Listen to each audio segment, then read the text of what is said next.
తీసుకోండి బంద్ చేయాలి క్లోజ్ చేయాలి.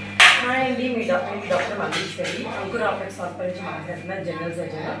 అందరూ సాటర్డే నైట్ అంటే హ్యాపీగా బయటకు వెళ్ళి అందరు షికార్కి పోయి ఫ్యామిలీతో గడిపి బాగా తిని రెస్టారెంట్లో అలా ఉంటారు కదా. సో ఇప్పుడు రాత్రి 11:45 12 అవుతుంది, టైం 12 o'clock అవుతుంది, మిడ్ నైట్. సో ఒక బేబీ వచ్చాడు, ఆ దెబ్బ తగిలి పేగులన్నీ కుళ్ళిపోయి అలాంటి స్టేట్లో వచ్చాడు. ఈరోజే వచ్చాడు. ఆయనకు 2 బాటిల్ బ్లడ్ ఇచ్చి తర్వాత ఛాతీలో దెబ్బ తగిలింది, ఛాతీకి ఒక గొట్టం వేసి తర్వాత పేగులన్నీ కుళ్ళిపోయింటే పేగులన్నీ తీసి బయటకు పెట్టి ఇలా ఆపరేషన్ చేసామన్నమాట. ఇప్పుడే ఇంకా అయిపోలేదు, ఇంకా 5 minutes, ఇంకా పేషెంట్ బేబీ కూడా బయటకు రాలేదు. సో అనిపిస్తుంది ఒక్కోసారి అబ్బా డాక్టర్ ప్రొఫెషన్ తీసుకున్నప్పుడు అంతా అనిపిస్తుంది అందరికి, ఫ్యామిలీ అందరికి ఏంటి వీళ్ళు ఇలా ఉన్నారు, ఇంట్లో ఒక ఫ్యామిలీ ఫంక్షన్కి రారే అలా అనిపిస్తుంది.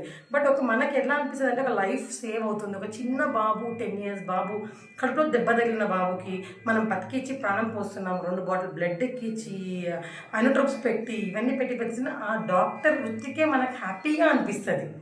అది చాలా అనిపిస్తుంది. ఒక్కొక్కసారి ఎలా ఉంటుందంటే మనం ఎన్ని పరీక్షలు చేసినా, ఎన్ని సిటీ స్కాన్ చేసినా అన్ని థింగ్స్ బయట పడవు.